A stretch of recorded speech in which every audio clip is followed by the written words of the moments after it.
This episode is brought to you by Geno's East of Chicago in Los Angeles. Founded in Chicago in 1966, now over 5 years in Los Angeles, in Sherman Oaks, they use the same recipes and ingredients they do in Chicago. It's like taking a trip to the Windy City without the cold weather. Get the authentic Chicago deep dish and thin crust tavern style pizza, or the great Italian beef and Italian beef Italian sausage combo sandwiches. Plus, there's 12 screens showing Chicago and LA sports. Have a genuine Chicago dog with all the toppings as you watch the Cubs, Sox, Dodgers, and Angels. No ketchup. Now available year-round. Check out the menu at genoseast.com. Lunch specials Monday through Friday until 2 p.m. Happy hour features selected wines and beers for $5 and $6 for food. Monday through Thursday, 3 to 6 p.m. Geno's East. Great food, great atmosphere, and great people.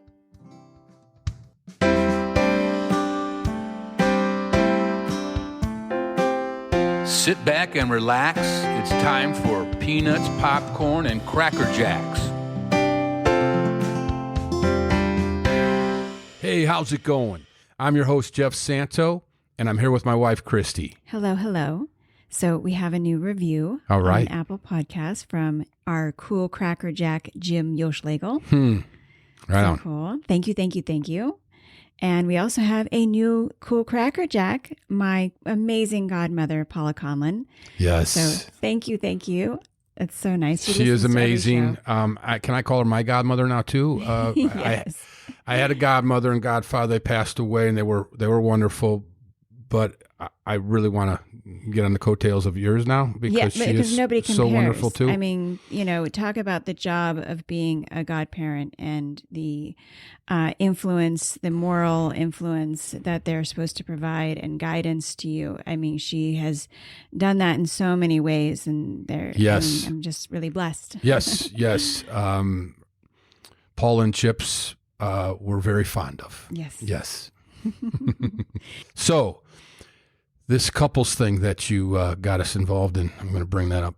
Okay, so for those who don't know, we are in a competition, a fan vote competition, so we need your votes, for America's favorite couple. It sounds like a creative couple thing, but now it's I don't know what it is. I know that you posted, and it's all over now, and we're involved in this thing. So why? How cool would that be if we got America's favorite couple? I mean, I just like the moniker, first off. I mean, because we do have a great love story. We have a great relationship. We work together. We live together. We love, we have such a deep and wonderful love. And I just think that would be amazing. Well, that's very nice to say, but this then becomes a little, for me, I will have to say, I'm not that comfortable with it because it seems like, I don't know why I'm not that comfortable with it. I have to sit down and have a psychological evaluation on it. But well, I could do a psychological evaluation on you right now. So you have a hard time with self-promotion, which I've been battling with our company, Santo Films, for a long time because I'm like, we have an online store. Aren't we supposed to be promoting ourselves? Yeah. And you have a hard time doing that. Well, I have a hard time doing it to a point where it becomes too much. So I get it. There's just something in me because growing up how I grew up, you kind of you peel it back but we got to put ourselves out there. I get that part of it. I'm glad it's in the vein of like variety and in filmmaking, TV or whatever you want to call Variety magazine, what it represents. But we're in a competition now, I guess. And so I have to compete. So hopefully that means you're going to really compete. So think about this like a mega Valentine's Day, love competition, and let's just like wallow in our love for a moment and have that be the prize. I mean, isn't that amazing? It's hard to take a stance of going, yes, I believe 100% in our love and what we do together and how we have come so far from two people being alone before they met. Yes. Those stories alone were tough stories. Exactly. If somebody, like the people who knew you before me probably thinking, I don't know if love's in his cards. Right. And same with me. They're probably thinking, she's got a lot of red flags. Oh, but But hey, our red flags are they came together, and for each other. absolutely. And I love that about us. And I've never felt more strength in having that support with you. And I'm being dead serious now, not getting into the contest part of it. But when you go into contest, it becomes something else, like you're showing off or you're promoting yourself in, look at me, look at us. That's the part I have a little problem with. Okay. Well, I have a problem with rom-coms that are always about young people finding love, but never really about couples who've already found love. So what's wrong with saying, hey, we found love and it's fucking great? Right. There is nothing wrong with that. Again, I just got to get used to that, and I will take the Pepsi challenge with anyone then when it comes to what type of couple are you? Because, so there we go. Because we do so much together. And I think, if you look at this, I don't know if I would vote for someone who has everything, because we didn't have everything when we met. We brought a lot of baggage from each other to our relationship, and then we said, how do we make this luggage like worthy? And if you think about it, I mean, we're basically sailing on a ship with a hole in the bottom, and we make it work, and we stay intact, and we laugh while doing it. I mean, I think that's something to vote for. Yeah, and we are dedicated to what we do and to each other, and maybe so because we don't have kids, but we have Boston Terriers, and maybe there's something unique there when someone, they're in the arts and they dedicate their life to a craft and a journey, and we don't know where it's going to end or where it's going to go, but we do believe in what we're putting out there. So I guess I got to jump on board on this thing. Jump on board. Vote baby. for us. Vote for us. Okay. If you go to the link from the bottom, our link tree should have it, as well as our social medias. Yeah. All right. Once I get Jeff to promote it. Yeah. I gotta come to grips with, like, we have to, in today's world, you have to put yourself out there. There's so much going on, and you have to do it, and you have to believe in it. And I believe in us. So if this couple's contest is about that, then I'm in. Good. Now you want to tell them about who's on our show today? Oh, yeah. Our show, Ron Onesti. Pretty cool conversation with him, man. He runs a couple of theaters in the Chicagoland area and is expanding. And boy, what he does, talk about putting yourself out there and the exposure you need to do to run something like that. 2 theaters, and, he deals with bands, he deals with movies, he deals with, I got in a conversation with him about independent film and how I think independent film needs help with these type of theaters. And hopefully down the road, maybe Ron and I can be involved together on something like that. We'll see. But it's a cool conversation. I think you'll enjoy it. And the Crackerjack call today is to Ann-Marie Piskule, one of our Cool Crackerjacks. She has a story for me about my father. So enjoy. Hans Christian Andersen said, "Where words fail, music speaks." At Joey's Song, we believe truer words were never spoken. Our mission at Joey's Song is to raise money to fund the desperately needed research to find treatments and cures for the devastating and intractable epilepsies that are robbing futures and taking lives.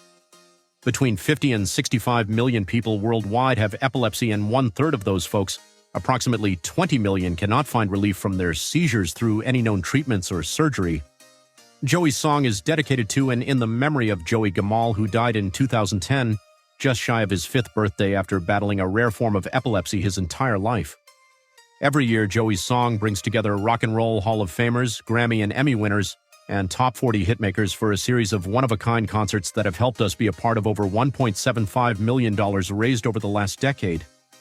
Artists from bands like Cheap Trick, The Bangles, The Go-Go's, Garbage, The Goo Goo Dolls, Toto, and countless others all help us give hope to the families fighting epilepsy today. To find out more about Joey's Song and stay up to date on our next one-of-a-kind show, visit joeysong.org and join our mailing list, or follow us on the social media channels of your choice. Thanks for your time, and thanks for supporting Joey's Song, and thanks for listening to Peanuts, Popcorn, and Cracker Jacks. My special guest is an independent entertainment mogul. With a story reminiscent of Field of Dreams, fueled by his passion for baseball, music, and film, he took a bold step after turning 40 to revive a vaudeville theater from near extinction in a charming town outside of Chicago. This venue has since evolved into a vibrant hub for many notable figures in the entertainment industry. He is currently revitalizing historical venues across the nation, reintroducing a modern community experience to theaters, connecting audiences and artists from all types of backgrounds. Born on Taylor Street in Little Italy in Chicago, Ron Onesti, welcome to Peanuts, Popcorn, and Cracker Jacks. What the heck was that? Can I buy that from you, that introduction, sir? Hey, man, you got stuff going. I can't wait to talk to you. My first loaded question for you, though, is this. How do you revive the old and make it new again? Well, wait a second. Why are we going to questions here? Let me do my fandom thing here. The fact that I'm on with you. Look at this I got my number 10 on. It's my number 10.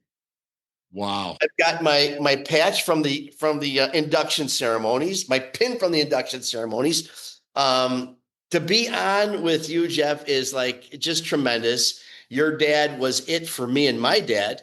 And I know you hear this all the time, but it's interesting that he continues to be all about baseball for me. You know, I go to a Cub game, I wear this jersey proudly because it's got the Santo stuff on there. It's got the number 10 on there.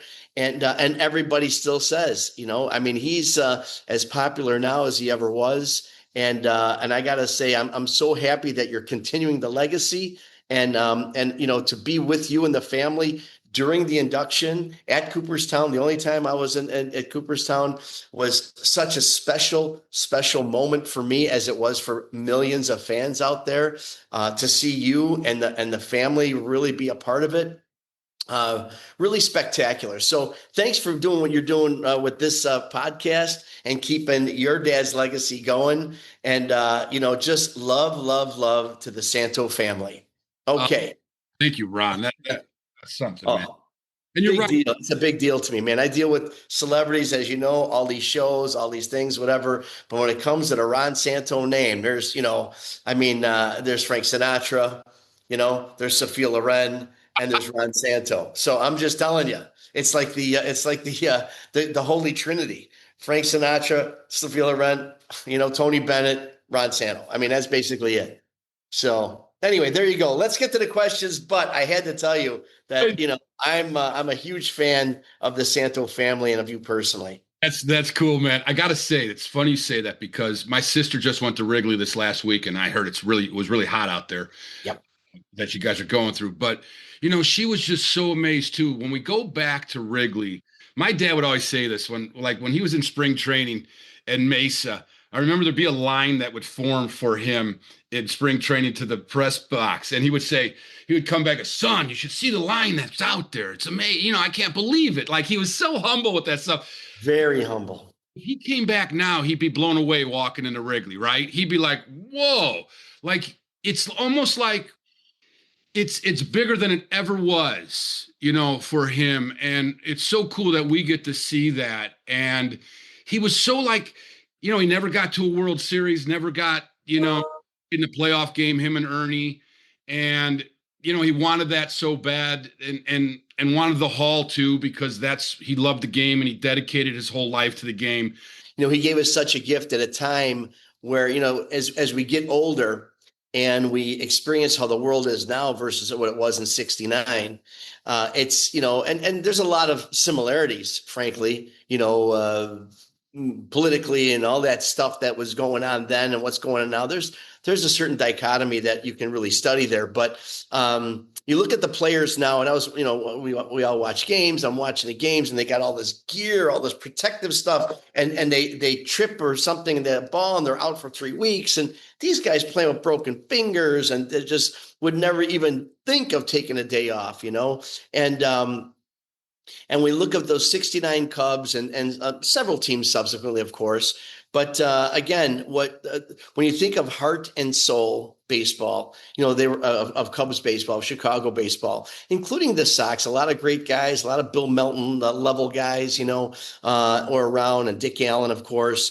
But, the 69 Cubs, very special. But Ron Santo had such a heart that I'm not going to compare him to anybody bigger than Ernie's, bigger than Fergie's, bigger than, you don't want to say bigger or not, but I don't know of anybody whose heart was bigger than the accomplishments themselves. I mean, just the love of the game, the love of the city, the love of the venue and the stadium, the love of the fans. I mean, that's Ron Santo.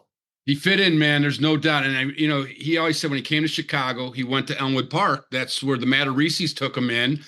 And that's your neck of the woods, man, right? I mean, to have a kind of Italian kid there playing for the Cubs was pretty cool. I bet for the neighborhood. I didn't live there. My brother did. I was born in Oak Park Hospital, but we were in Park Ridge by that time. But you grew up there. Talk about you growing up in Little Italy, man. What was that like? Yeah, I was, originally from Taylor Street, and then around the time I was about 10 years old, we had a fire actually on Taylor Street, and we moved a little bit towards the north side there, around the Chicago Avenue. Our Lady of the Angels, that ironically had a fire in 1958. That terrible fire. But that was actually the time. Don't forget, it's I graduated grammar school was 1976, and I was in grammar school 74. So these are Santo days, So that was the time that I was really, really into Ronnie. Matter of fact, I got to find it though. I've got the scrapbook of every time the word Santo was in a news clipping or anywhere. I cut it out and took the glue, the white glue, the paste, and put it on the loose leaf paper. And I got that 3-ring binder of all this stuff and a big number 10 on the binder. So, but growing up, in Chicago's Little Italy, you hear this all the time, how it was back then versus now. We didn't lock our doors. Everybody knew everybody. I was just talking to a younger person, much younger person recently, even about the stores. They go to these big box and Targets and super whatevers and all these big things and Whole Foods. I didn't go to a supermarket till, I don't know, I was 14. 15. We all had every neighborhood had a local grocery store that the guy who actually who's the guy at the cash register is also the guy who would put it back there and cut meat, no gloves, none of that stuff. And like I said, it was just an amazing time back then. And I reflect it now, and my involvement in the Italian American community right now really is all about those old school days and keeping these memories alive.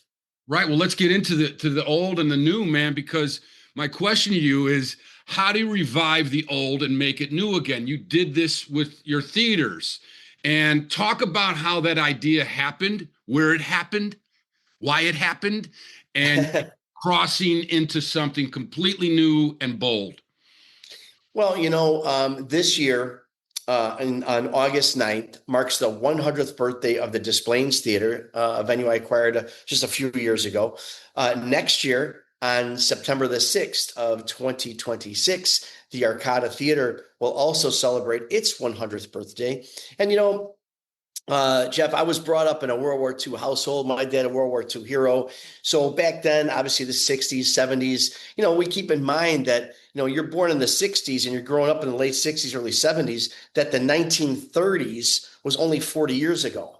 It's like right now that the way we talk about the 80s. It's like, it's a common thing. And so to talk about the 1930s and 40s, back then was a really, really big deal. And you learned about it. It was on TV, and the black and white TV and the black and white movies, and those, the Laurel and Hardys and Abbott and Costellos and Three Stooges, of course, and all that stuff. So that stuff always had an effect on me. That's why I had a love for, and my parents were a little bit older also. They got married when they were 34 or 35 years old. So, by the time I'm 15, they're already, 50s, So, the love for the old school stuff was really instilled in me. And then as I'm brought up in these old school neighborhoods, whether it's Our Lady of the Angels Parish or Taylor Street, then we moved to, we have the Elmwood Park area, Portage Park, Jefferson Park. I don't know if we were running from the law or what. We kept on moving.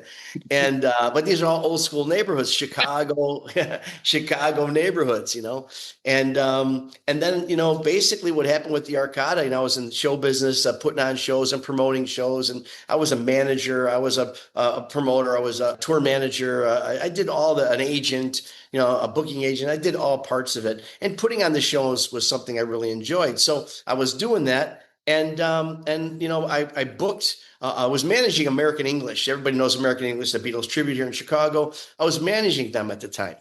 And I booked them at this little theater that would do $4 Bruin views in St. Charles. And once a year, they'd have a live band that was American English. So I booked them in there. And that was the one time that not only did they had a live performance versus movies, but they sold out. And so the second year, I'm calling just to, book the band there. Couldn't get a call back. I drove out there, and I was living by Harlem and Irving Plaza by then. So St. Charles, a hop, skip, and a plane ride away back then, So I drove out there, and there was the dumpster out there with the wood sticking out. They were starting to dismantle it because it wasn't viable. It was just in bad shape. It smelled like pee. It was terrible, terrible, terrible. I mean, holes everywhere. The electric wasn't working. Absolute no HVAC. I mean, no bathrooms. It goes on and on and on.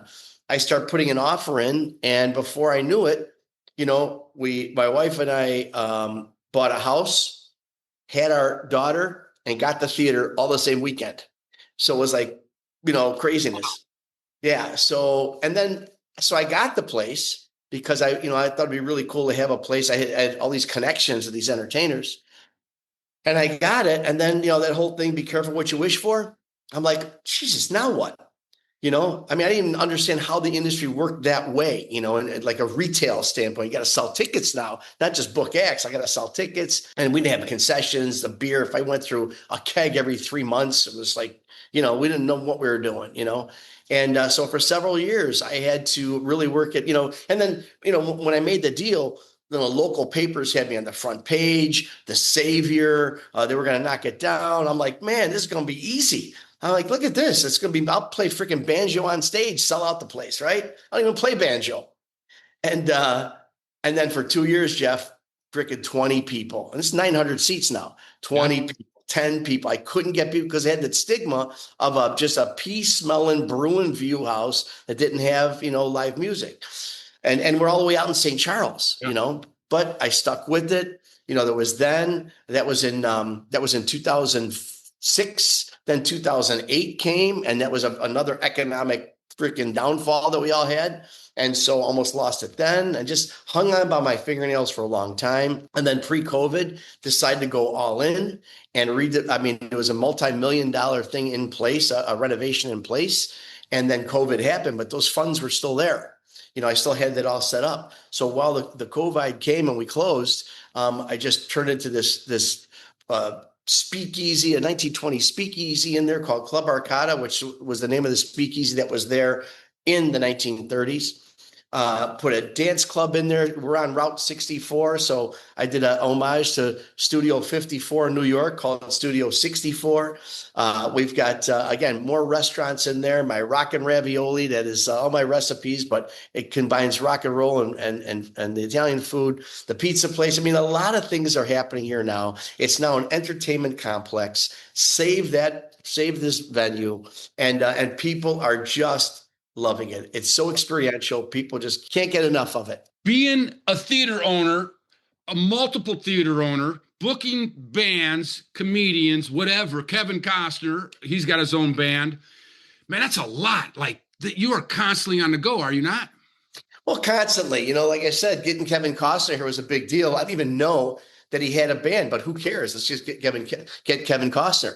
And I told him that day when he came in, I said, you are responsible for this place. He said, what do you mean? I said, well, I had the opportunity to go to the Field of Dreams at that time. And it was actually the weekend that I had to make the decision on whether to take on the theater. It was a lot of money, a lot of responsibility. I didn't know what I was doing, but it was on that Sunday. Monday, I had to pull the trigger. And I was out there. Me and my brother were playing catch on the field. And all of a sudden I said, nobody walked out from the vines, from the corn vines, but the cornfields rather. But From it the hit vines. Yeah, right. corn vines. Vines, Wrigley Field. It's always Absolutely, man. Absolutely. But it was at that time, Kevin, that it hit me, that whole, if you build it, they will come.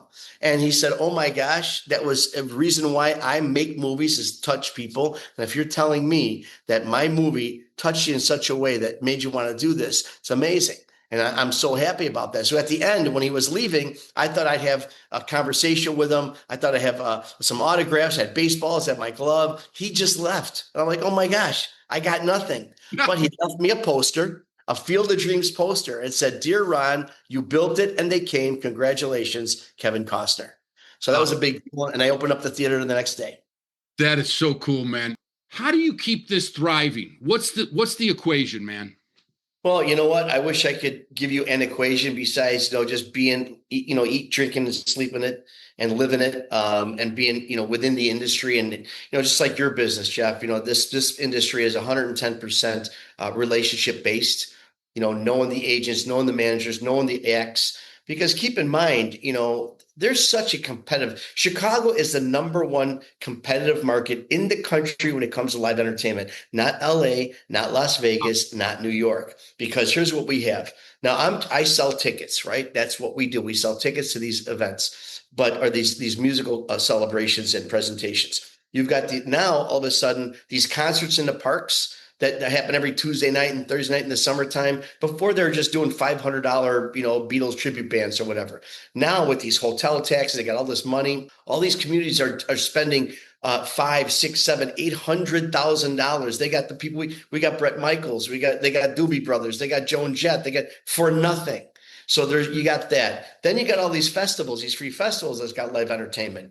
Now we also have 6 casinos within 90 miles of us that all have theaters that are either giving away tickets or doing the same shows as us. And then plus you got the other venues like the Rialto and the Genesee and Joliet and Aurora and just a bunch of different places. So the competition here is unbelievable. And that's what makes it so hard, to get this stuff.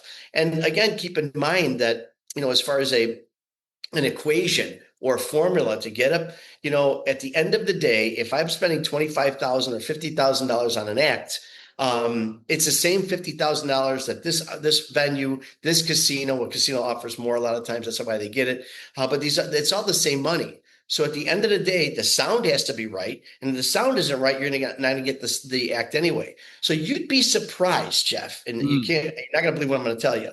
You'd be surprised at how many shows we get because I cook them. We cook them the dinner. They're my recipes, my meatballs. Rick Springfield calls me the king of the eat and greet because of the way we cook for the bands. But again, everything's equal. The money's got to be there. The sound and lights got to be there. The hotel room's got to be there. The stage has got to be, it's all the same. So what makes a difference? The relationship and the personal touch that we have with these artists. I've been doing it 40 years now. So for the most part in this business, and I know these people so well. So they come to, it's this relationship. That's really the formula. And it's got to be kind of a special event being in St. Charles because it's a quaint, unique town, right? And your venue is just like you said, you got a speakeasy. There's so much there versus going to a casino, right? I mean, come on. So that's got to help you a bit. What other things are you thinking about doing? Like, have you thought about independent film distribution to have kind of a series of independent films rotating in your theaters? I really support anytime I can, independent musicians, filmmakers, playmakers. I mean, I don't charge them for it. I mean, I want them to succeed. I want their films to get out there. So yeah, I mean, we're doing all kinds of things. We're doing, Breakfast with the Princesses from Disney. We're doing Taylor Swift luncheons. We're doing murder mysteries. We're doing so many different things. I really love the film industry. I love independent filmmakers.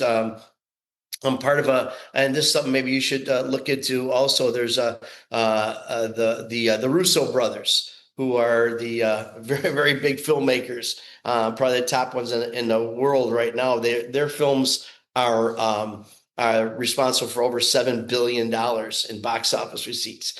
And I know the family. I know them very well. I've known them since they were kids, and I go out and see them. And they have a scholarship kind of a thing, or a grant rather, for independent films of Italian nature. But there's a lot of those grants out there. But I tell filmmakers all the time, and on a Tuesday night, you want to do a premiere and a party and put it out there, happy to do it. Big fan of and I know you're one of them. So big fan of what you guys do. It's a labor of love, I know. And there's that one in a billion that you could actually retire off of. But all those other ones are just a lot of hard work and a lot of passion and a lot of blood, sweat, and tears go into it. So if I can help at all, I'm out there for you guys. But it's a labor of love, of course. It's a passion, but it's also a business, right? I've always said this, man. When I got into independent film, it's a business. I learned the business. A lot of independent filmmakers don't do that. The ones that might hit success right away, they're in the studio system, but so many are outside of it. Right? I mean, so many. And I believe there's a lot of independent theaters like St. Charles and the one that you have in Des Plaines. What is that called? The Pickwick? What is that? No, that's in Park Ridge. Okay. It's falling on hard times too. We don't know what's going on with that. But no, this is the Des Plaines Theater. Okay, that's right. Okay. And so, there's a lot of them around the country.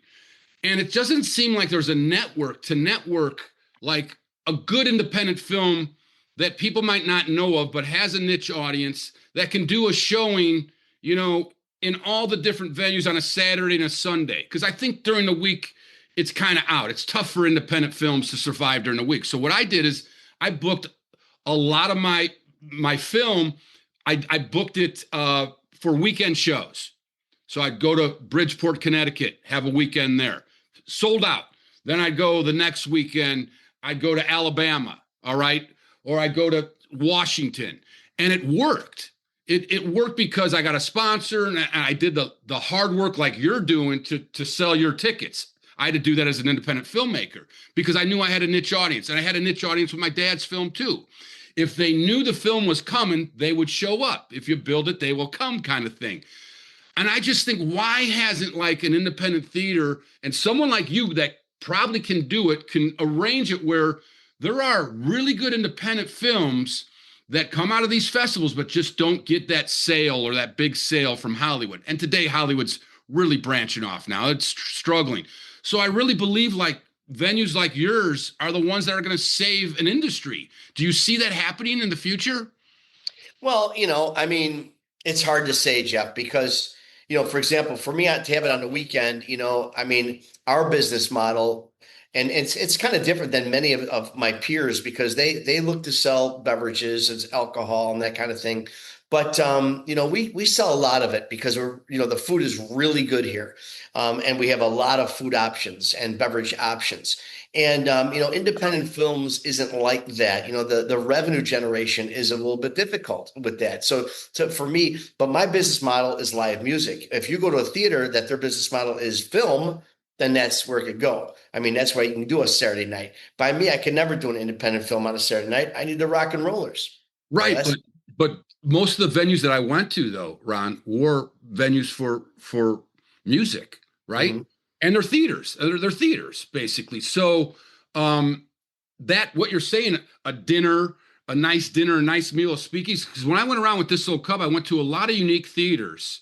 And same with Dead and Five Heartbeats. And they sold a lot of beer.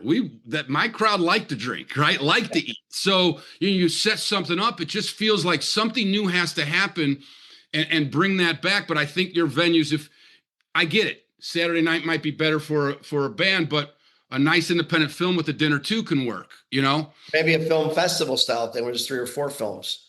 That too, right? And during the day too. I did one not too long ago for the Equestrian Film Festival. I didn't really realize there was that many about it, but they had all these, and people came on horseback Nice. out here because we were out in St. Charles and Wayne's are stables and stuff. So, and we're doing something with foreign cars with the Ford and the Ferrari people. And so, yeah, I mean, independent films, I'm a big fan of. Right. And so tell me about like your events. How do you set it up? Like, do you set the whole year previously? Do you in the fall? Are you then set for the next year? How does your system go? Well, some places do that. They do it a year and a half in advance, and because they have, and most of them are the not-for-profits. Here, you got $1 million or $500,000 to spend on acts. Go just book it, and then we sell it the year. For me, it's such a dynamic thing. We are booking every single day. Every week on Wednesday, we announce new shows every single week. So we may announce 4 shows, we may announce 24 shows. I mean, we have that many shows that I put on 600-700 shows a year.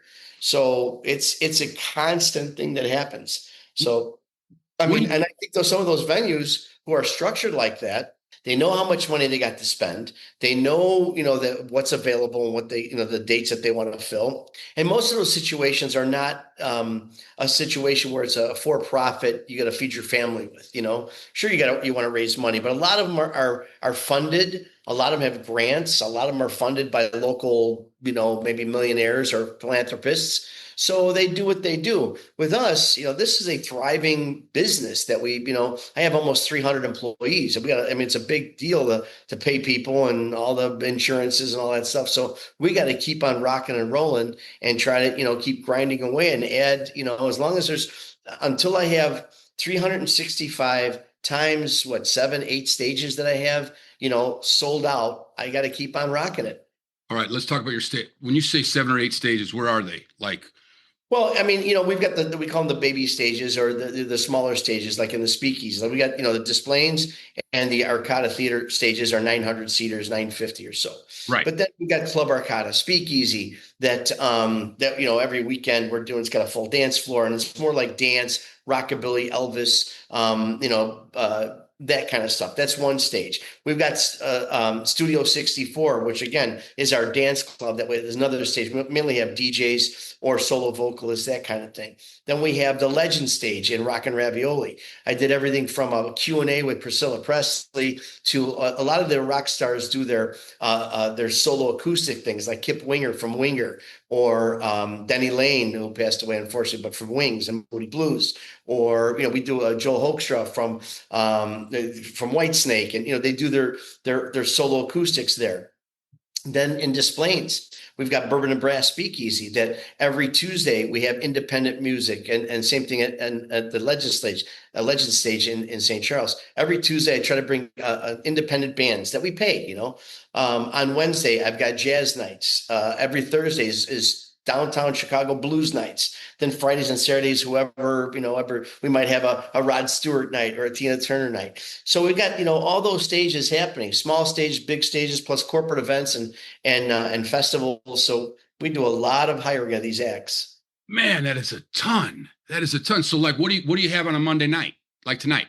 Monday night is the only night we try to pull back a little bit because the weekends, but we start on every Tuesday. We got indie night. So at Bourbon and Brass and at at the Legend stage in St. Charles and Bourbon and Brass and Displays, we've got 4 bands that we have a young lady who's in charge of, securing those bands. And these are bands that have their original music. They play some covers, but that kind of thing. Then Wednesday comes, and every Wednesday at the Legend stage, and it flip-flops, but basically every Wednesday at Bourbon and Brass is there's just the Andes jazz night or the what they do at the Green Mill, that kind of thing. That just Chicago jazz. My places are in the suburbs, obviously, and some people just don't want to go downtown, parking and traffic, whatever it is. So I try to bring a taste of Chicago musically into the suburbs. On Thursdays, that saucy, juicy, Chicago blues. We bring that all, and people just love it, man. And then again, the Fridays and Saturdays, whatever's happening is happening. And then on Sundays, I do a thing in Club Arcada Speakeasy. It's called Sinatra Sunday. We have a live Sinatra singer, my Italian feast dinner, homemade meatballs, ravioli, Italian salad, sausage and peppers, cannoli, all that kind of stuff. And families are singing Sinatra songs. It's extremely popular. Wow, man. I don't know how you do it all. That is A unbelievable. lot. It's a lot. It's a lot, man. And now the future of this business, what do you see it being? Do you see it growing? It's hard to say, Jeff, because you think about our world it's getting so digital. Mhm. And I do these walk-in talks on Facebook once in a while. And I did one a couple weeks ago about how, is this heaven that we're here now? We talk about heaven. This might be heaven because we can smell, we can taste, we can touch, we feel, in 10 years, 20 years, that just might be a chip. We sit in a chair and all day we just stick a chip in our head, and that's sexual stuff, and it's food pleasure, and the smell of grass, and the cut grass, smell of cut watermelon, what it's like to be on the top of Mount Kilimanjaro, what it's like to go to a Cub game. We might just sit here. Whoa, there's 3 homers. Oh my God, the freaking take me out to the ball game. I hope not, man. But I'm just saying, tell me why we're not going in that direction. Everything is faster and stronger, and it'll get you to look at technology, look at this, look at, in 10 years. So anyway, the bottom line here is the future of live music is challenging. I think, but I think it has I think it's going to look different or get there differently. But, we all got a big taste of it during COVID. All of a sudden, everything was streaming. Everything was, online, and you watch Zooms, podcasts come out of all this. So I don't know. I don't know if it's going to be, you look at AI. Isn't that the scariest thing? I mean, it's wonderful in so many ways, but it's scary. I mean, like, for example, this Zoom that we're doing right now. Can you see? I mean, I can't believe that in 10 years, 5 years, maybe in 20 minutes, the way things are going, that all of a sudden it's like, this is very one-dimensional. You're very flat, what I mean? But Right. maybe, you could be AI sitting in the chair right in front of me talking. What I mean? We could be talking face to face, but I mean, really being there. It just blows your mind. So again, that's why before every show, I thank our veterans. I thank our first responders. I do the national anthem, and I thank everybody for supporting live music, because we need to keep that going. Well, Ron, it's community that we need to keep going. I'd rather be interviewing you in person, okay, or being at the Arcada right now, and we're just sitting and we're doing a live interview there or something. But I feel like your kind of venue, I think the theaters going just to a regular theater might go away, but I don't think venues like yours, because it's a night out, man. It's a night out. And I think, and you're getting independent acts. You're getting acts that are unique. And that's why I go back to independent film. What size theaters do you have on your smaller stages? Do you have screens there that fit 300 people? Oh, no, about 120. I mean, it's not like Perfect that. size for an independent film. Yeah, no, absolutely. And we could definitely be doing that. I mean, here's the other thing, Jeff, is another thing that every week is happening. These artists are dying out, or they're retiring. They're just hanging it up. And some are dying at 30, 40, 50. Some are dying at 80 or 90 years old. But, really the classic rock and the hits that we know of the 60s, 70s, 80s, even some of the 90s, in 5 years, at least a lot of them, 5, 10 years, they'll all be gone or retired. So, what are you going to replace it with? That's why these tribute acts are getting to be so popular. I wouldn't even do a tribute act 5 years ago. I didn't have to. I had all the real people. Now, it's what we're doing. So a combination of film, of live theatrical performances, tribute acts. Some things with a combination, like, for example, what Emerson, Lake and Palmer does, or Carl Palmer. Keith Emerson and Greg Lake both passed away, as you probably know. And but he's doing this thing now. He comes in. He's an amazing drummer. He comes in. He does it. But he's got these screens. He's got Greg Lake and Keith Emerson, flanking him. So that's the kind of live performances that you're going to start seeing now. Whereas half of it is on screen, half of it's real. I mean, that's where we're at right now. And some people, I'm not going to go to a show now because that's where it is. But then you're not going to go to any live shows because that's what you got right now. You're not going to meet anybody, and you're not going to hang out and have a beer.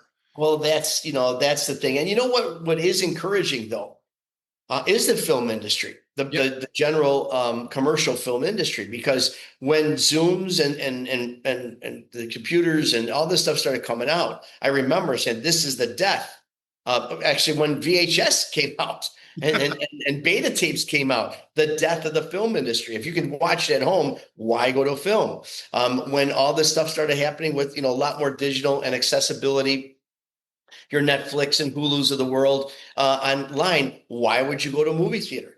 When COVID came and everybody really got used to the live streams and the podcast online, why would you go to the film to a live movie? Yet the live film industry is thriving. I mean, I know it's not what it was, but what is, but it's still there. And that's really an editorial on the future that may be, at least for another 20, 30 years, we still will have some of this live stuff. But I think, it's really encouraging when I see a lot of, I do whatever I can for the younger generation. They want a place to play. They want me to hire them to open acts, open up the shows, whatever it is. Push the young people, because there's nothing like the feel of strumming a guitar, hitting the piano keys, banging on the drum personally, and experiencing that, And as long as I could give those folks a place to play, and also to put people in front of them to feel the live music and the feel of the drums hitting their face, the drum waves we call it. I think the future of live music is going to be pretty strong, at least for the immediate future. I think so too. And I also think about independent film coming back now, because we're not seeing those character-driven dramas or comedies anymore. Even romantic comedies, the good ones, are kind of gone, and they're just putting out the big films. And they need a place to show, and the great thing about when you do an independent film that has an audience and a niche audience, I think independent films have to have niche audiences, that the filmmaker can go out and talk about it and embrace the audience and the communication there and the word of mouth. And so like venues like yours, I think there's a lot of good individual like stories out there that if people really looked for them, and I keep coming back to this because you got a great venue, you got 2 of them, and you're going to have more. I know it. And you're putting on events nationwide, that there is a system that the unique ones that hit certain audiences, that they can bring them in. And then that word of mouth can go to the next state or city that they go to. And it's been lacking forever. I've been talking about this forever because I did it with This Old Cub. Right? When This Old Cub came out, I remember the first time I showed it was at the Cubs convention downtown at what hotel it was that they put it on at. And I remember John McDonough saying to me, "Hey, Jeff, we want to show it here." And I'm thinking, really? Okay, we can get a big crowd. I'm thinking, because the first time I show, well, what are the ticket prices going to be, right? And he's like, "Jeff, good promotion. Come out. You don't want to come?" I'm like, I'm coming, right? And we put a digital projector in the main room, which was a huge, held 1,000 people. And I'm thinking, oh my God, I hope people show. It filled up. And it was the best cast off ever. I mean, you're watching a movie in a room that you shouldn't watch a movie in, but people loved it. You got a standing ovation. And that really just sparked how we were going to put it out, because Ira Deutschman, who was with Fine Line Features at one time, had Emerging Pictures, and I partnered up with him. And we were the first to put digital projectors in theaters at the time. We went to Highland Park, brought our own digital projector, put it in 2004. And so we started going around, and we were lasting in these theaters for weeks, just our little movie. And with word of mouth, it started growing. If I didn't have that movie is just then straight to video, and it's just a regular Cub video. But I knew I wanted to do that, and it worked. It worked because it was a lot of hard work, like what you're doing. And you need filmmakers to work with guys like you to say, all right, I'm coming to your theater. And I did that. I replicated that with my next film. And boom, we were a hit. And then once DVD comes, I got a niche audience to sell my DVDs directly to. And we did This Old Cub. So now DVDs aren't selling so much anymore, but they may be coming back a little bit. But just the venues themselves, the amount of exposure that you get, it helps. And I don't know any other way an independent film is going to get out there except going straight to streaming, because the big theaters aren't going to put them in. So I know it's a commercial question. Well, it's a commercial question, and I'm all about it. And after talking to you, I will do something maybe once a month, once every couple of weeks, or once a week. I mean, why not on but it's got to be on a Monday or Tuesday night. That's the issue. Got to be people who really want to come out for that. I mean, there's sometimes we could do a matinee on Saturday and Sunday, but a lot of times we're setting up for the show. But I'll give you another example, Jeff. We had to stop because he passed away. It was a few weeks ago, but ever since I got both places, I've always once a month done silent films. I'm a big fan of silent films, and we always get about 100 or so people that come out. We've got the organist play, and they all love the silent. It's just a different genre, So I also love film noir. I mean, that kind of thing. My wife. That's what we are. I'm doing a movie in the fall here in Texas. My next independent film, and it's a noir. It's a noir tone. Love noir too. Absolutely, man. I love what you're doing. I love that you resurrected this beautiful place, and also in Des Plaines, because I remember that theater. Oh, yeah. I hope you keep doing it, man. It's a lot of work. I get it. I don't know how you're surviving, but you look great. I mean, look at you. You got your Cub jersey on. You're sitting back there, and you're getting calls as I'm talking to you. Yeah, it's nuts, but that's okay. It's nuts for everybody these days. What's next for Ron Onesti? Well, we've got a few more restaurants I'm opening up, two on Harlem Avenue in the west side, Little Italy over there. One's called Tesoro Mio, which is what my mom used to call us as kids. It's called Tesoro Mio Pasta and Parm. The eggplant Parmesan, the chicken parms is really popular, veal parms. So there's that. Then there's a Cafe Affogato, which is another Italian cafe gelateria kind of thing. And then Rockin' Ravioli, we're upgrading its menu, all new recipes. Our Spritz Cafe, which is an outdoor patio thing. Rockin' Za, the rock and roll pizza and pinball experience. I can go on and on and on, brother. It just, what? The wheel keeps turning. People say, how do you do it? You know how I do it? I don't stop and try to figure out how I do it. There you go. Right on, man. The wheel keeps, I feel like I'm one of those penny farthing bikes with a big wheel, or a unicycle. You can't stop, man. You stop, you fall, right? That's good, man. Motion, things happen when you're in action, man. Jeff, I can't tell you, I'm not blowing smoke up your skirt. I can't tell you how much Ron Santo was a part of my life, and my dad and our family. I can talk another 3 hours and not cover just how much Ron Santo meant to me and my family. I mean, people had, they wanted to be Batman and Superman and this. I wanted to be one guy, number 10, the pizza man. That was it. That's all that mattered to me. He was Italian. He was about food. He was about baseball. He was about Cubs. He was everything. His name was Ron. I mean, is there anything else? Right. You know what I mean, come on. It was it, he was an entertainer too, man. Like I'm going to disagree with you. And who am I to disagree with his son? Please bring it on. But I'm going to disagree with you because entertainers work on entertaining, and they script things, and they work on their craft, and they go out there to entertain people. This was a fan that just was amongst fans, that was larger than life, and his fandom, it was catchy. You know what I mean? And he was just a humble fan that was honest on the microphone or on the camera, and he would get excited. He wasn't entertaining. He was legit. And I know you know this. I'm just saying he was legit excited. And you caught his excitement when there was a home run to happen and he was jumping out of his seat. You were jumping out of his seat because he was helping you jump out of the seat. That's the difference. I mean, your dad better than anybody, but I know entertainers. Well, I'll tell you why I say entertainer. I know. I'm just saying that's the difference. He loved to dance, right? Oh, yeah. He had a craft. Like when you're an art, when you're a baseball player, a pro player, you're an artist at the game. Okay. 100%.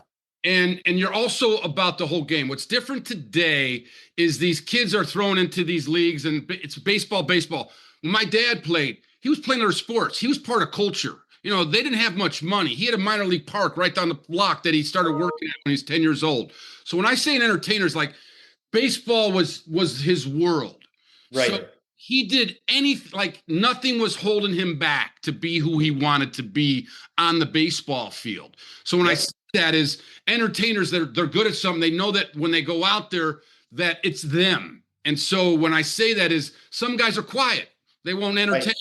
So that's where I see my dad as an entertainer, that he was so passionate and so confident about himself in this game of baseball that he let everything come out, and he became the click in the heels, the guy that you would meet on the street, that he would stop his car and talk to you. That's a Frank Sinatra of baseball, right? Well, so the diamond was his stage for sure. It was his stage, man. Like PCA right now. Is that kid not an entertainer? Hell yeah. There you go, man. That's what I'm talking about. So getting back to your story, man, you talk about the lessons, and there's so much behind, like even the way you talk about my father. You talk about the same way about your artists that you bring into your theater. There's this relationship you have, this, and I talked about it last week about Brian Wilson dying, how much Brian Wilson meant to our lives, that you didn't get to meet him, but boy, his sound and his music was part of our growing up. Mm-hmm. And I love how you embrace that, man. You embrace this. And that's what we need to keep having, right? And what is the lesson? What is the thing that you put out there that's part of you that you want people to know about, Ron Onesti, that you're giving back in what you're doing? So there's a business aspect to this, like so many things, of course. But, I'm not afraid to be a fan. I'm not afraid to be starstruck. I'm not afraid to be real. I mean, I love people, and I love these, to be able, I'm so blessed. Oh my God, to be able to, whoever's still alive, I know these guys, they'll call me, or they have a channel. I knew Brian Wilson. I mean, I'll go on Ted Nugent. I go on and on. These are people that I talk to regularly, being blessed like that. I got peers that, that go out of their way, peers in this business, that go out of their way to, it's no big deal. I got, Bret Michaels coming, or I got the Paul Anka coming, or Wayne Newton. And I'm like a giddy little schoolgirl. I'm like, oh my gosh, Paul Anka. Oh my gosh. I'm not afraid of that. And that realism they feel. And from that, you get better performances. You get performances. You perpetuate the relationships. So I think, I try to, I'm real. I'm a real fan. I go down there. That's why I love cooking. I don't have to cook for people, but I cook for them, or I'm there. I introduce them.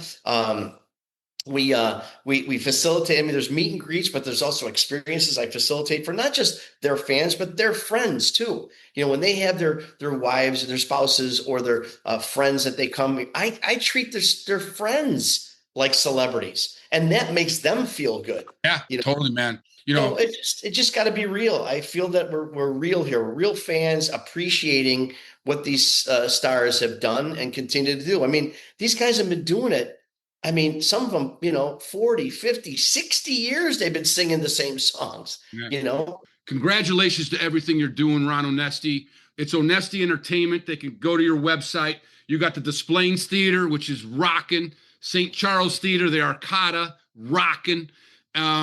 So, and I know you got more coming soon. So, thanks for being on, buddy.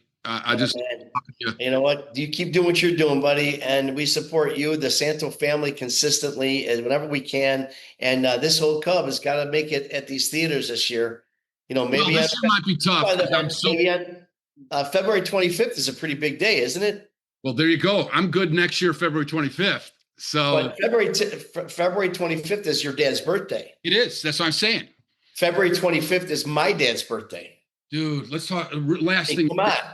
That's got to do with So is there anything else? Pencil it in, man, right before the new season. So let's do it. I'm coming out to Chicago in the winter. Fine with me. Got it, man.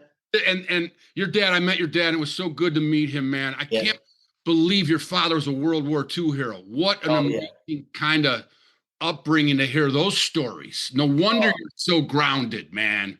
Well, you know what? Yeah, I mean, it was a matter of fact, I just came back from Italy, I don't know, 2-3 weeks ago, whatever it was. And I went out there to hit the beaches of Anzio which is was a place where he fought and was very proud of it. It's where the Americans liberated the Italians during World War II. And he would talk so many stories about the beaches of Anzio. And there's a war museum there. And we actually put him into this museum, this Hall of Fame kind of thing they have there at the Anzio Beach. It was, and living all the World War II stories. I mean, they say it was the greatest generation, and it's so hard to argue with that. The more, this past weekend, we had the guy was 90 years old. He was a World War II veteran, 90, another one, 98 years old. Another good friend just turned 100, World War II veteran. And these guys are still out there. And you hear about those stories. And sure, there's a Vietnam story. Sure, there's a Korea. There's the Iraq. There's all that stuff. Of course, everybody's got their, but those World War II stories, man, I tell you, it's they saved the world. Really have. Yeah, did, man. So that I can't stop watching anything from World War II. I watch everything. Me too. Man, that's something special. And I also want to say I'm very sorry to hear about your mom. Yeah. Okay, man. Thank you very much. Yeah, we lost my mom. I lost my dad. I mean, we're just we're gonna keep it going. I got my Italian American Cubs hat here. That's a cool hat. Where'd you get that? Man? That's a cool hat. Get that. I think we had it made. I don't know. I'd love one of those. It's amazing. Yeah, that's a cool looking hat. But again, Ron, thanks so much for being on. Thank you very much. Long live the legacy and the memory of number 10. Check out a collection of movies by Santo Films now streaming. This Old Cub, the critically acclaimed documentary about Ron Santo and his Hall of Fame career while battling type 1 diabetes in a time when diabetes was unknown to most. It is available on Tubi, iTunes, and Amazon. Jake's Corner, a family drama starring Richard Tyson, Diane Ladd, and Danny Trejo. And Liar's Poker, a whodunit featuring Flea from the Red Hot Chili Peppers. Then there's Dead in 5 Heartbeats, an off-the-grid motorcycle club film with real motorcycle clubs produced by Sonny Barger Productions and Santo Films. All films were written, produced, and directed by Jeff Santo. Watch now on Tubi, iTunes, and Amazon. Crackerjack. Hello. This call is being recorded. Hello, Ann-Marie Piskule. Hey, hello. This is Jeff Santo. You are the Crackerjack. Call this week on my podcast. Oh my gosh, Popcorn and Crackerjack. How wonderful! Oh, that's fantastic. I love talking baseball. Well, Ann-Marie, you're a cool Crackerjack. You've been a cool Crackerjack for a while, and I like to call my cool Crackerjacks. And so tell me about yourself. Do you live in Chicago? Where are you from in Chicago? How long you been a Cub fan? I can go on and on. All right. Well, I was born and raised in Chicago, grew up in Cicero, and lived there until 2005 when we retired and we moved out to San Diego. But I have been a Cubs fan since I was about 10 years old, 9 years old, and I wanted to get some attention from my dad, and my dad was a huge Cubs fan. And I would go sit next to him on the sofa when the games were on TV, and I would say, Daddy, what's going on? And he started explaining baseball to me. And I fell in love with the Cubs. Of course, that was back in the 50s, in the late 50s. Oh, when, really back then. And I fell in love. And then I have a cousin, Jerry Arrigo, who was signed to a baseball contract with the White Sox, and he played with the minors in the early 60s and then came up into the majors, first with Minnesota, New York, and most of the time pitched for the Cincinnati Reds. And it was baseball fever.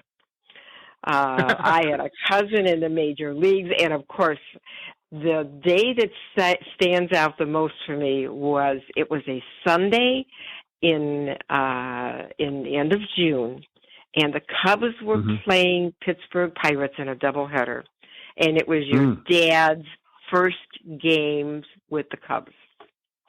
Really? And at home, you mean? At home. At Okay. home. And he had a fantastic 2 games in that doubleheader. He had a couple of home runs, and I was in love with him. I said, oh my gosh, Ron Santo. And so I have been a Ron Santo fan since that very first day. I would go to the games with my friends. We would take the L from Cicero, and we'd transfer downtown and take the L and get off at Addison. And we would come to the games early in the morning. And at that time, the parking for the players wasn't fenced in. It was this gravel lot, and I don't know if you remember it. You're younger than I am, but it was across the street from the fire station. And the players would pull into the gravel lot, and we would be there waiting for them, and we would walk with them to the clubhouse, about a half a block, whatever. Oh. And we always had our autograph books, having him send signing our autographs. I don't know how many autographs of your dad's name. So many. Did he get to know you after a while? No, he didn't. And I wish he would have, but I was just a kid. We were just kids. Yeah.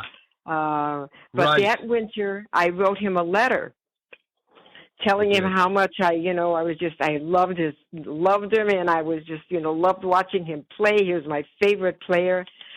And a few weeks later, I got an answer, and he wrote me a letter. Uh-huh. And he said, to Ann, thank you very much for your kind letter. Best wishes always, Ron Santo. And I still have it. It's a treasure. I'm 78 years old. I'm still hanging on to it. That's so cool. Mm-hmm. So you saw him like his whole career came up. You were like right there. Yes. Wow. And so you were there with all the college coaches, and then when Leo showed up, what'd you feel about that? Oh, I was so excited because we thought finally we have a manager who's going to give us a World Series, or at least get us give us a pennant. And I remember that was in the summer of '69, which was the year my husband and I got married. We're still married, 58 years. God, congratulations. Yeah, thanks. And my husband, who became a Cubs fan when we started dating, I don't think he had a choice. But we were that summer of '69, and oh my gosh, that August and September when they just couldn't put together a few wins, and they were so far ahead, and then they lost. Oh my gosh, it was so sad. And then in 1984, oh my gosh, in '84, I was so disappointed when they lost to San Diego. I couldn't believe it. I couldn't believe it. They won the first 2 games, and then to go to San Diego and lose 3 games. Oh my gosh. Right? Yeah. Oh, I know. Then, I still feel the pain. I still, the '69, I remember I was young, but, I was close to 7 years old, and my brother was 9, so he was older. And we, that year was exciting. You could just feel it. And my mom even, talked about she bought a couple of rollaways because we thought we were going to have a lot of guests for the playoffs and the World Series.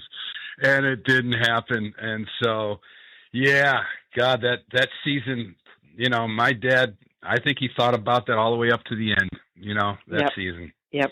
Yeah. And I was so sad that he didn't. Team. Yeah, I was so sad he didn't finish his career with the Cubs. I was so disappointed that he went to the White Sox for that last year.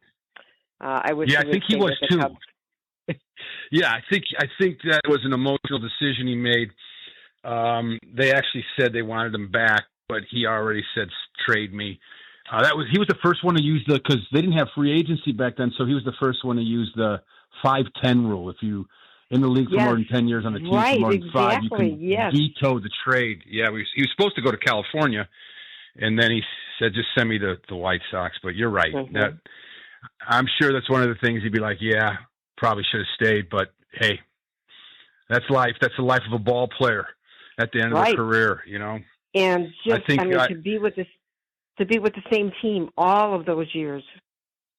Yeah, think about it. Him and Billy, they were together for 14 years, and Ernie too.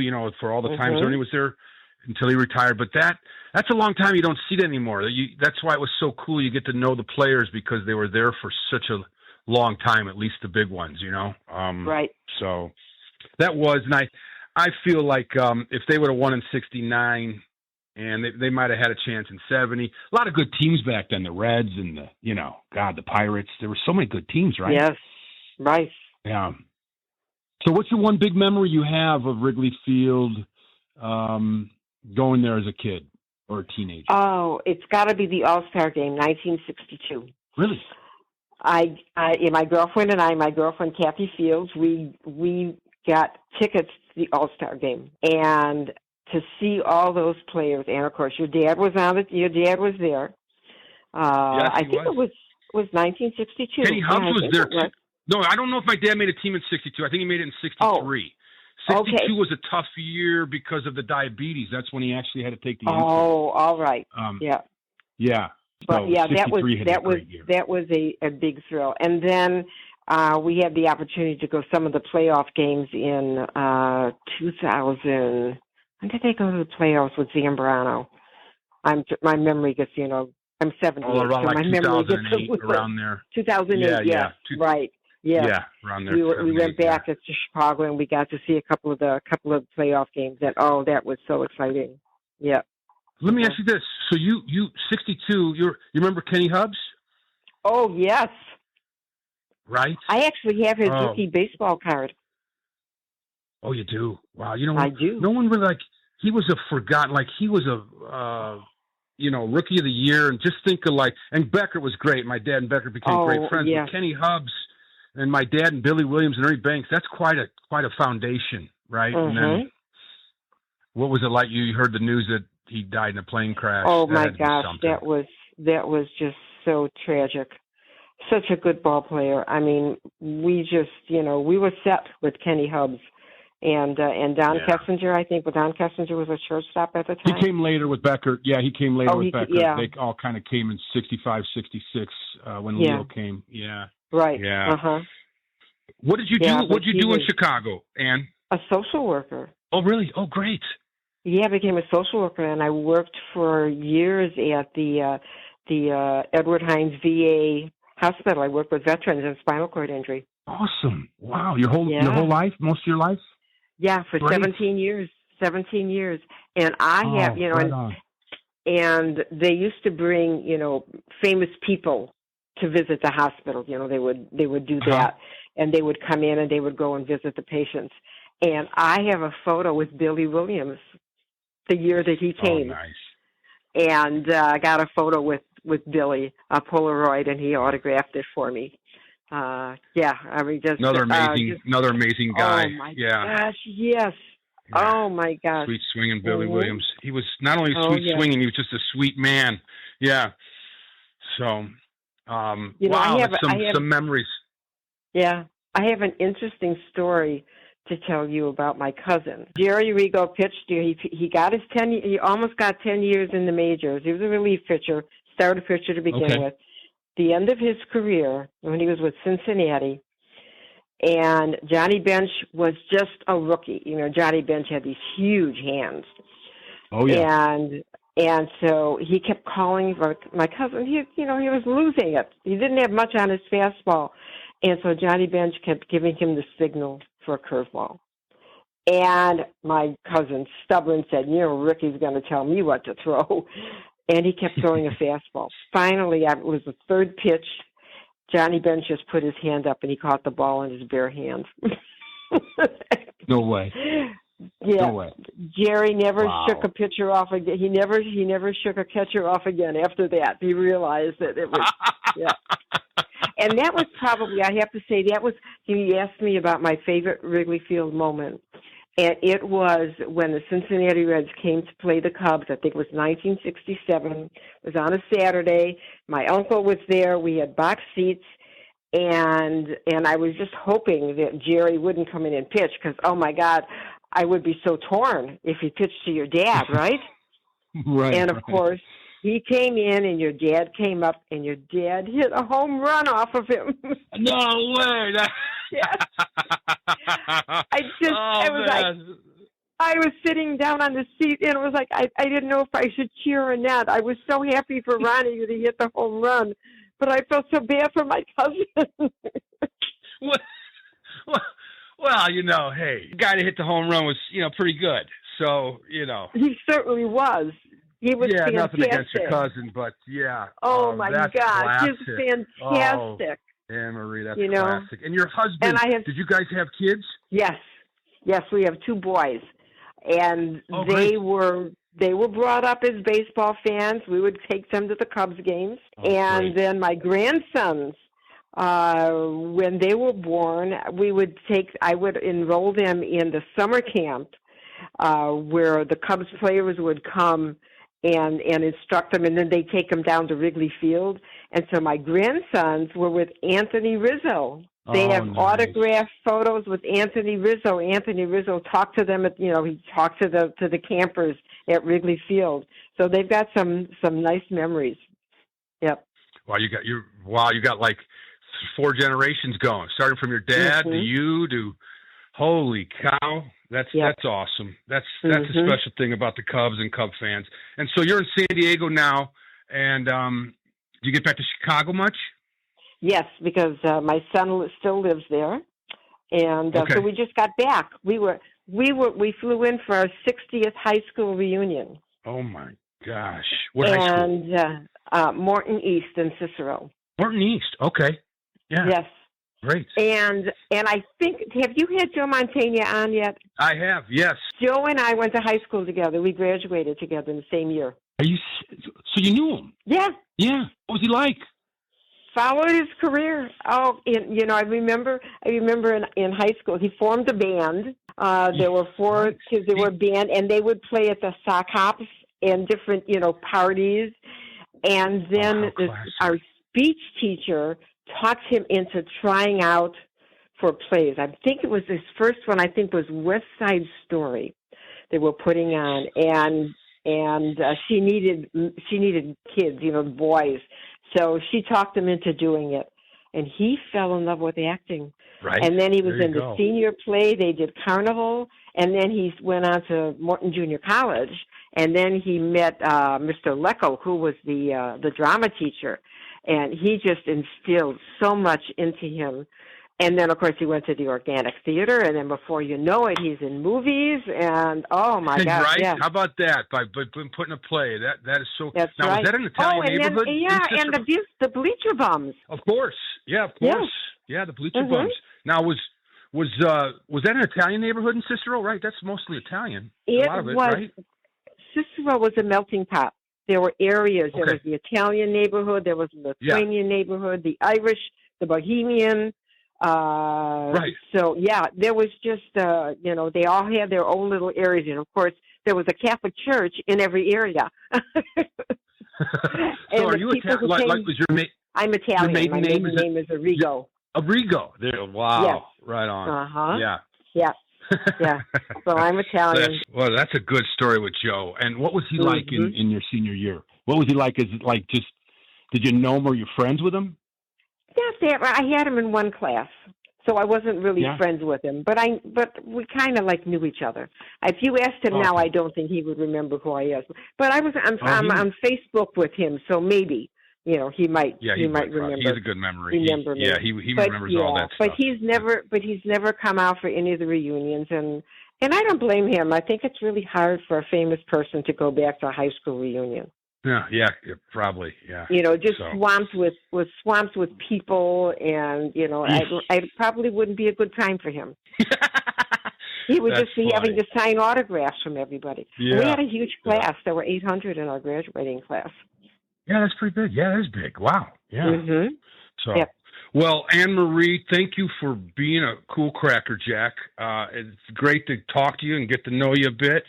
Thank you so much for listening to the show. I can't wait for each episode. I love when you bring on the ball players, and it just brings back so many memories. I'm bringing Dusty Baker. I'm getting on the week of the 22nd, 21st of July. Yeah, so that's going to be really special. Yes, can't wait. Will be. Can't wait. So it was funny. I was talking to him on the phone the other day, and he said, "Jeff, can you hold on? I got Henry Aaron's daughter on the other line." So I'm like, "All right, I'll call you back." And so he called me back. It's funny. I'm thinking, okay, that works. If it's Henry Aaron's daughter, that supersedes Ron Santo's son for sure. Yeah, I think so. But not by much. Yeah. Maybe for him, but not for me. Hey, that could be the best hitter ever, and that was so fun to hear that. Yes. I was just like, did he just say that to me? That's classic. I love that. So yeah, I can't wait to talk to him. It's gonna be, that should be a good show. So well, Ann-Marie, please tell what's your husband's name? Bob. Tell Bob I said hello, and I will. Congratulations on. Is it? You said how many years is it now? 58 years. 58. 50. And your high school was 60 years, right? Yes. So you got married really quick out of high school. Uh-huh. Yes. Like my mom did. Yeah, my dad they had us young. That's how it was back then, right? Mm-hmm. Yeah. We dated in high school, and yeah. What's the secret? What's the secret for that? Keeping your mouth shut. That's the secret for a long marriage. Which person? Both keeping your mouth shut? Both. We don't really argue that much. We disagree a lot, but we don't yell and scream. We just kind of like pull off into the distance, and just get a cold shoulder. But yeah, you've got to watch your tongue. That's the secret. Right. Pull off into the respect. distance. Yeah. And respect. Yeah. You have to respect each other. Isn't that the key to every relationship, right? Yes. The respect is, that is key. And we're losing a lot of that today. That's for sure. But right. Anyway, I love hearing that story. And every marriage has bad times, but you stick with it. Yeah, you do. Yeah, sure. If you can. I know some marriages you can't. They're just bad. But, if you love each other and you both want to make it work, you can make it work. You got that right. All right, Ann-Marie. Well, you take care. Great talking with you. Same here. Thanks, Jeff. Thanks for listening to our show, and special thanks to our Cool Crackerjacks, Scott Nelson, Jim McCauley, Debbie Foley, Sherry Matarisi, Terry O'Brien, Gary Tallman, Ann-Marie Piskule, Jim Muleschlegel, Mac McPhillamy, and Paula Conlon. This show was made possible because of them and all our subscribers. If you want to support the show and be a cool crackerjack yourself, subscribe on our Patreon page. Click the link below this episode or go to the Patreon tab on our website, www.peanutspopcornandcrackerjacks.com. And leave a review on Apple Podcasts or Spotify. And don't hesitate to write, give us suggestions, tell us how you're liking the show. Email jeff.ppcpodcast@gmail.com. For my closing quote, as we let our own light shine, we unconsciously give other people permission to do the same. Nelson Mandela. Toodaloo! Vote for us! At santofilms.com, we offer a diverse range of products, including indie films, movie posters, books, music, and related merchandise. Check out our new This Old Cub apparel and podcast merchandise.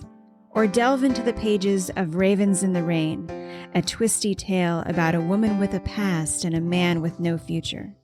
Or immerse yourself in the soundtrack from the original motion picture Jake's Corner, featuring 5 original songs by B.J. Thomas and the film score by award-winning songwriter Steve Dorff. Enjoy free shipping on all orders of $40 or more. Use the code PODCAST at checkout. Support small business. Visit www.santofilms.com.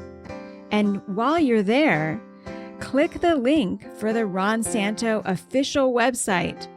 We've got a retro-inspired Ron Santo fan club shirt, Ron Santo Pizzeria shirts, and signature apparel. Go to www.santofilms.com.